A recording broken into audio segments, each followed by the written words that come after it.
dari mindset udah agak benar, ya udah gitu. Dia mau gimana pun juga, mau tertutup apapun dia pasti akan melakukan ya. Yang ngerusak mindset kayak gitu teh pertama bisa dari internet.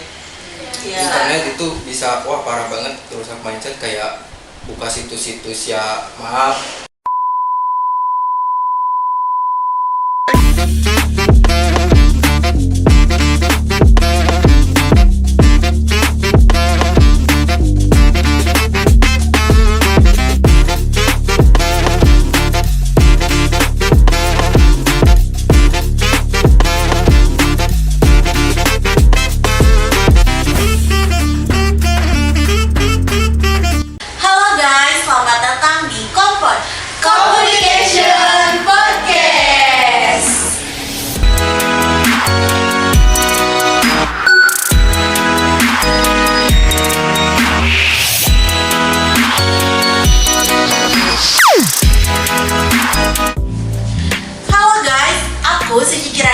Di sini aku udah bareng sama teman-teman aku. Kita mulai perkenalan dari yang ada di sebelah aku dulu. Hai, aku Nadia. Halo, aku Fahrul. Hai, aku Hasya. Di episode perdana kita kali ini kita akan bahas tentang hal yang menarik banget buat kita bahas nih, yaitu tentang kekerasan seksual di lingkungan perkuliahan. Berat banget gak sih pembahasannya? Iya sih, menurut aku cukup berat. Tapi ini nggak sih menurut aku buat kita yang di umur segini tuh bakal menarik kalau membahas ini. Ya, apalagi kan kita di kalangan mahasiswa ya. Zaman sekarang kan banyak banget kasus yang menimpa gitu di kalangan mahasiswa. Iya nih, ngomong-ngomong tentang kekerasan seksual, di antara kalian ada yang tahu nggak sih kekerasan seksual itu apa sih sebenarnya? Kalau menurut aku ya, kekerasan seksual itu suatu tindakan yang melecehkan atau menghina, bisa terjadi juga sama wanita atau pria. Terjadinya bisa di mana aja, bisa di sekolah, di tempat kerja, apalagi di kampus gitu ya. Ya sih, bener banget nih. Kalau untuk di lingkungan kampus itu aku baca di salah satu artikel, katanya menurut data FGS itu ternyata di tahun 2023 ini dari awal bulan Januari kemarin sampai akhir bulan Februari itu udah ada tercatat 10 kasus tentang kekerasan seksual. Tapi alhamdulillahnya 9 dari kasus yang terjadi itu udah ditangani oleh pihak yang berwajib. Lumayan banyak juga ya di lingkungan kampus itu. Nah, tau gak sih guys, yang aku tahu tuh ya, di Kota Bandung itu jadi peringkat ketiga dalam kasus kekerasan seksual di wilayah Jawa Barat. Tahu datanya dari mana sih kira-kira itu? Nah, aku itu baca di data Simfotik PPA. PPA itu jadi kayak komunitas untuk perempuan dan anak. Nah, jadi guys, di Bandung itu kenapa bisa di peringkat kedua? Karena di peringkat pertamanya itu ada di Kota Depok. Nah, di Kota Depok itu tercatat ada 179 kasus tentang kekerasan seksual. Nah, ke kota yang keduanya itu ada di Kota Bogor dengan kasus 42 kasus kekerasan seksual. Tapi di tahun 2002 ini ada catatan baru bahwa di Kota Bandung ini menjadi peringkat pertama dalam kekerasan seksual karena ada catatan 423 kasus yang masuk dalam kategori kekerasan seksual. Sebanyak itu ya ternyata. Tapi iya.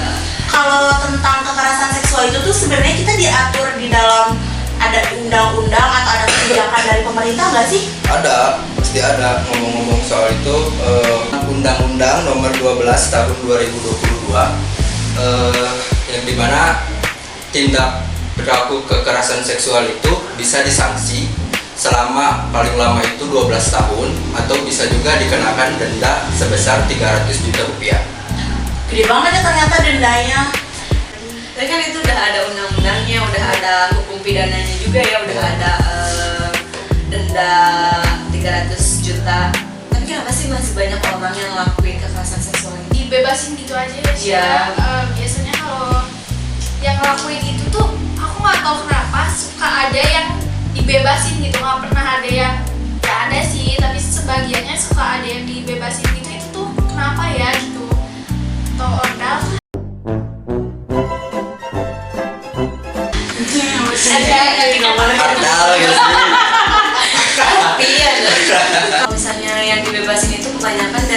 yang belum cukup umur gak sih? Bahkan mereka kalau misalnya belum cukup umur, kenapa bisa ngelakuin hal kayak gitu? Ya sebenarnya sih kalau menurut aku pribadi ya, pembekalan dari sejak dini itu untuk pencegahan terjadinya kekerasan seksual tuh harus kita, iya penting banget. Kita harus mungkin lebih dibanyakin lagi sosialisasi tentang apa sih kayak bagian tubuh mana yang nggak boleh sebenarnya dipegang sama orang lain, atau tentang bagian tubuh mana sih yang nggak boleh disentuh sama orang. Itu tuh kita pernah lihat kan ya sosialisasi yang kayak KSD kayak gitu. Itu tuh kan sebenarnya bagus banget kan, kita harus diingetin tuh dari masih kecil. Jadi nantinya itu ketika udah besar nggak akan ada kasus-kasus yang terulang lagi kayak yang udah di tahun-tahun sekarang atau tahun-tahun sebelumnya. Nah, harusnya tuh menurut aku ya, hukum di Indonesia tuh diubah. Kalau misalnya tentang kekerasan seksual itu, anak kecil juga bisa jadi pelaku. Nah, dia yang jadi pelaku ini harus dikasih ganjaran. Kalau misalnya nggak dipenjara ya minimal dia dikasih pembekalan ya di salah satu Pembekalan untuk apa ya? Lebih dididik lagi ya, mungkin ya. dididik lagi, atau kasih pelajaran yang cukup keras untuk biar dia nggak ngelakuin itu dan jadi contoh buat orang-orang nantinya bahwa kelakuan kayak gitu tuh baik. Kalau di Indonesia tuh kalau nggak salah ada lapas untuk anak-anak, benar gak sih? Iya, kalau nggak salah tuh ada, tapi lebih ke apa ya? Jarang tuh dimasukin ke sana anak-anak. Ya sih memang bener ada lapas di Indonesia untuk anak kecil kan. Tapi kebanyakan tuh kalau kasus yang kayak gini ya masih dibebaskan lagi karena anak-anak tuh masih dianggapnya di bawah umur lah. Nah, kalau menurut aku mah sih itu tuh lebih ke sistemnya sih harus dirubah, nggak harus kayak gitu. Soalnya kalau terus-terusan kayak gitu nanti mereka yang udah habis keluar dari situ tuh bakal ngulang lagi. Iya, melakukan lagi perilaku yang sama gitu. Iya, makanya banyak banget kasus ini yang masih dilakukan di Indonesia. Padahal ini tuh harusnya udah menjadi apa ya, kasus besar gak sih kekerasan Iya, seksual? besar. Karena kan udah ngarah ke kekerasan seksual dan pelecehan seksual gitu ya. Nah, buat korban dari tindak pelaku kekerasan seksual ini tuh pasti ada dampak yang bakal mereka terima nggak sih? Ada contohnya dari dampak fisik ya. Misalnya contohnya kasus pemerkosaan, tapi itu nanti bakal dibahas sama tim kita selanjutnya. Oh iya, sama tim selanjutnya. Dibahas sama tim selanjutnya, tapi yang ngelakuin kekerasan seksual ini misalnya pemaksaan, pemerkosaan itu kan pasti nyebabinnya kayak fisiknya tuh apa ya, kayak ada luka-luka memar gitu, biasanya kayak gitu kan guys. Nah, kalau dari aku lebih ke bisa juga lebih masuk ke mental. Jadi si korban akan terkena dampak kekerasan seksual itu bisa jadi ketakutan, murung, kayak gitu. Jadi nggak susah bersosialisasi sama orang karena malu gitu. Iya. Orang-orang juga korban ya. itu iya malu, takut untuk sosialisasi sama orang. Mungkin kayak gitu. Nah, kalau misalnya dari aku itu dampaknya ke trauma ya. Banyak wanita yang trauma sama pria, iya gak sih? Oh benar ya, banyak sih sekarang ya. Dilihat lagi dari sekarang banyak perempuan yang takut buat nikah. Karena apa? Ya karena ada kekerasan fisik ini ya, kekerasan seksual ini. Ya sih, ternyata banyak juga ya, dimulai dari yang fisik, mental, sampai bikin trauma tuh ya, dampak dari kekerasan seksual itu.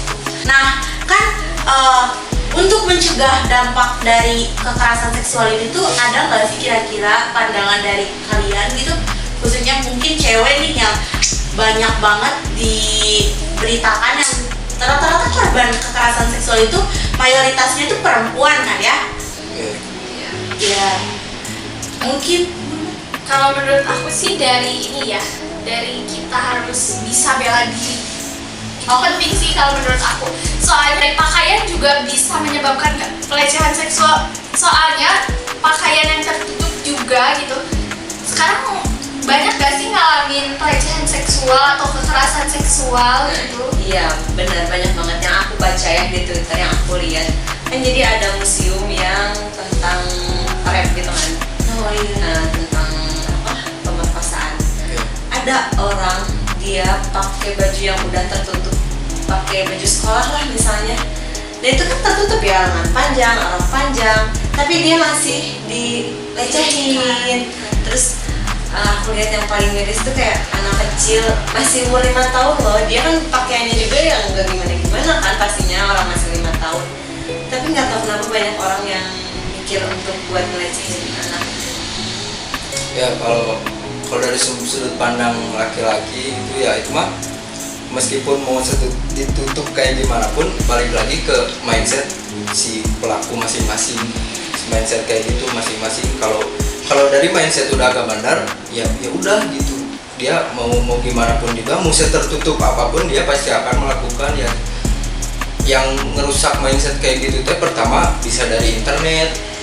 Iya. Internet itu bisa wah parah banget merusak mindset, kayak buka situs-situs ya maaf porno gitu, buka situs kan itu mau ke anak mau ke orang dewasa itu teh terus gitu di otaknya teh masuk ke mindsetnya teh harus kayak gitu. Jadi mereka tuh kayak mikir setertutup apapun cewek, kalau fantasinya mereka kayak gitu tuh mereka pasti ngelakuin kayak gitu kalau mindsetnya udah rusak.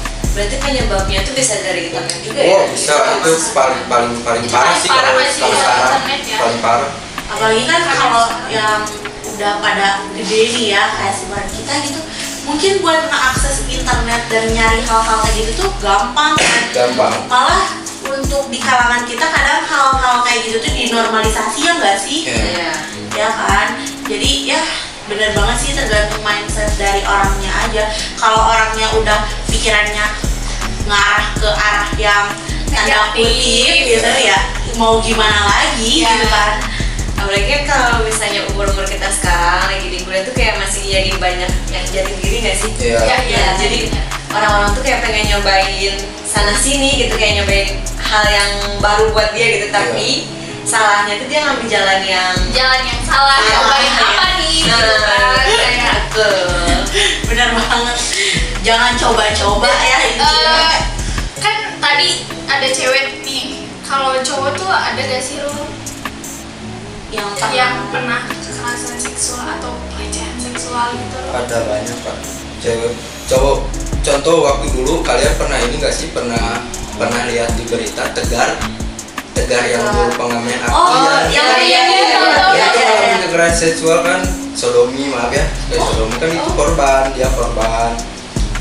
Terus juga kayak Iya. Abizar kan, Abizar tuh speak up. Jadi dia ngalamin kekerasan seksual di suatu tempat, dia speak up gitu di live Instagram, udah tahu di story-nya ya. Oh yang itu ya, yang megang pantat Ya gitu, dan jadi dia lagi karaoke gitu di Dipegang gitu. wah ya, aku takut sih jelasinnya, bukan takut geli gitu.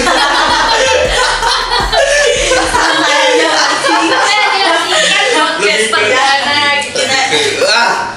Emang kadang gemes juga sih sama orang-orang kayak gitu ya, kayak ngapain sih? Iya. Kan? Sama ini aku pernah denger yang Dikta itu loh. Iya. Iya, Dikta, Iya. ya penyanyi. Iya, Dikta penyanyi, dia turun panggung itu penuh banget orang.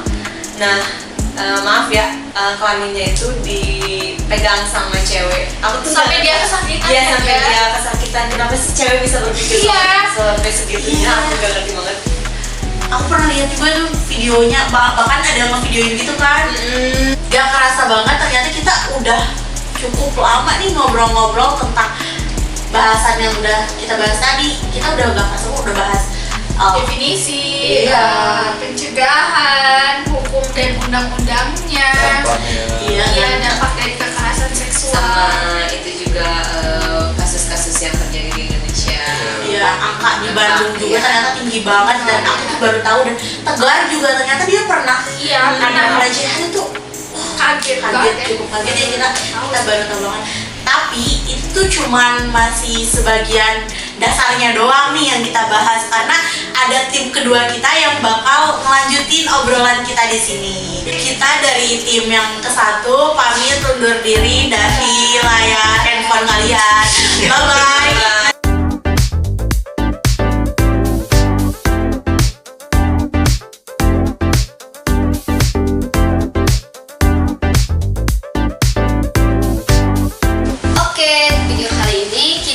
Sama tim kedua, yaitu di sini ada saya, Syamsa Anissa, dan Halo, aku Intan. halo Karin. Di sini kita akan membahas lebih detail lagi ya tentang kekerasan seksual yang ada di lingkungan kampus. Oke, dari tim 1 kan tadi udah dibahas ya, dari mulai definisi, pengertian, undang-undang, dampak, dan cara pencegahannya. Dan di sini kita akan bahas lagi tentang kekerasan seksual di lingkungan kampus. Aja ke pembahasannya apa nih yang mau dibahas sama Kak Intan? Di sini aku mau bahas tentang kasus di mahasiswa semester 7 tepatnya di kampus Win ya, di Bandung. Iya, di Bandung. Jadi sebelumnya mohon maaf gitu kalau misalnya aku spill nama kampusnya. Iya, karena di kampus yang aku sebutin itu emang kasusnya ini Terjadi, terjadi. Terus banyak wartawan juga yang udah Langsung gitu ke sana. Iya, betul gitu. Jadi maaf gitu kalau misalkan aku spill langsung gitu. Jadi gini nih, ceritanya itu kita inisial aja ya. Zahra tuh si mahasiswa ceweknya. Semester berapa tuh? Semester akhir. Dia tuh posisinya lagi skripsian gitu. Nah, jadi ceritanya itu kan dia tuh di semester 7 ini mau ngambil percepatan gitu, biar dia tuh lulusnya lebih cepat lah ya. Nah, akhirnya dia itu dapat dospemnya itu kita inisial lagi namanya John gitu. Nah, ternyata suatu waktu gitu si Jana ini kan dia mau bimbingan skripsi nih sama si dosen. Terus dia datang ke sebuah ruangan yang mana di ruangan itu tuh tempatnya tuh ya gak ada siapa-siapa Khusus gitu ya? Khusus karena kan mungkin buat Bimbingan. skripsi ya perlu fokus perlu segala macam. Akhirnya si Zahra ini kan seorang yang menghargai, tapi dia juga cerdas, orangnya emang aktif banget di kelasnya. Nah, pada saat itu tuh dia duduk di depan di ruang kerjanya si dosen itu. Akhirnya ketika dia mau bilang gitu sama si dosennya tuh, Pak, ini aku mau ini, si dosennya itu malah mengalihkan, malah ngomongnya tuh jadi ngalor ngidul gitu. Contohnya kayak apa contohnya? Iya, jadi kayak hey, kamu abis apa nih gini, terus kayak kamu abis ini pulangnya dari mana, jadi kayak out of topic ya? Iya, jadi kan itu tuh kayak ibaratnya ya pasti gitu, cuman karena si Zahra ini sebagai mahasiswa yang menghargai, ya betul menghargai, jadi dia tuh kayak oh ya udah aku jawab gitu, ya udah dia Zahra tuh enjoy gitu jawab, tapi lama kelamaan ini kok udah bener-bener ngalor ngidulnya tuh udah luar batas banget gitu. Dia tuh si Zahra tuh merasa aku tuh mau bimbingan loh Pak gitu. Nah, akhirnya ya si dosen ini tuh mungkin dia tuh juga pikir bahwa dia tuh pemanasan dulu ibaratnya. Akhirnya ada sebuah omongan-omongan yang dimana dia tuh sudah menjurus ke penyerang ibaratnya kayak Zahra, ininya kamu Negara negatif ya, gitu. Jatuhnya ke pelecehan. Iya, betul. Nah, dari situ tuh jadi bukan hanya ngobrol doang gitu. Selama 5 menit itu dia si dosen ini posisinya adalah sambil kayak megang gitu, itu udah termasuk pelecehan ya? Iya, jadi kayaknya dia kan kayak kaget. Iya, kaget gitu. Kok kayak gini, Pak? Kok ini kayak gini ya? Maaf, kan saya di sini mau bimbingan skripsi kayak gitu. Tapi bagusnya dia ngobrol gitu, ngomong. Iya, dia betul. Tapi kan dia juga antara kaget dan dia tuh ingin apa ya, tujuannya tuh bukan ini gitu. Akhirnya setelah di situ dia punya inilah perkataan yang emang, Pak stop gitu, mohon maaf ini sudah lebih dari batas gitu ya. Di sini saya tuh mau bimbingan skripsi gitu. Kenapa Bapak malah kayak gini, malah jadi ibaratnya Bapak tuh udah kurang ajar gitu sama aku gitu. Zahra tuh akhirnya melontarkan perkataan-perkataan yang mana dia tuh menegaskan gitu bahwa pada dosennya ini tuh kamu nggak harus kayak gitu. Terus kamu tuh di luar batas. Nah seperti itu. Akhirnya nih dia itu langsung lari nih temennya. Walaupun dia tuh gak ditemenin sama temennya, dia langsung lari. Jadi keluar gitu aja gitu tanpa pamitan ke si dosen. Enggak pamitan gitu. Gara-gara kesel mungkin ya, dia udah kelewatan banget. Udah karena udah ya kelewatan batas banget. Nah akhirnya ya si Zahra lari dari si ruangan tersebut. Dia tuh nggak yang langsung teriak-teriak, nggak kayak gitu, karena mungkin pertama Zahra tuh orang yang nggak pernah sama sekali digituin gitu. Terus ketika dia keluar jadi kayak emang dia tuh keluar dari situ juga tanpa berkata-kata gitu. Diam gitu ya, kaget. Iya betul. Nah pas udah gitu jadi kayak dia pas udah keluar lari nih dari ruangan itu, terus dia kayak dia tuh merasa shock gitu, tapi dia tuh kayak ngomong gitu. Nah jadi akhirnya dia tuh diam dulu gitu, dia nggak langsung speak up ke teman-temannya karena dia tahu gitu bahwa banyak kasus di kampus ini tuh yang emang ketika dia speak up maka dia tuh malah bukan jadi dapat dukungan, tapi dia tuh kayak ada pressure lagi ya. Iya, jadinya kan dia mungkin serba salah gitu. Akhirnya tapi lama kelamaan dia coba speak up gitu. Dan untungnya di UIN ini ada satgas buat keluhan gitu, buat kayak ruang keluhnya, bimbingan konseling. Iya, tapi satgas kan dia satgas kekerasan seksual ini. Nah jadi dia tuh langsung datang akhirnya ke si satgas itu, terus dia curahin apa yang dia alami gitu. Iya betul. Habis itu dia coba ngobrol sama si satgas itu, dia konsultasi. Namun akhirnya nih akhirnya ketika diurus tuh sama pihak rektor juga, sama dekan gitu dan lain-lain, pokoknya akhirnya nggak ada kepastian gitu. Jadi melalui internal aja gitu penyelesaiannya. Dan awalnya juga ketika diusul tuntas itu si dosennya tuh nggak yang ngaku, nggak kayak gitu. Jadi dia tuh karena punya kuasa terus kayak ya udah gitu, kamu bisa-bisanya ngomong kayak gitu. Nah kata si John ini gitu, pengakuan dia sendiri gitu. Jadi kayaknya rasanya tuh ibaratnya kayak aduh aku kalau jadi Zahra gitu ya, aku kok kamu kayak gitu.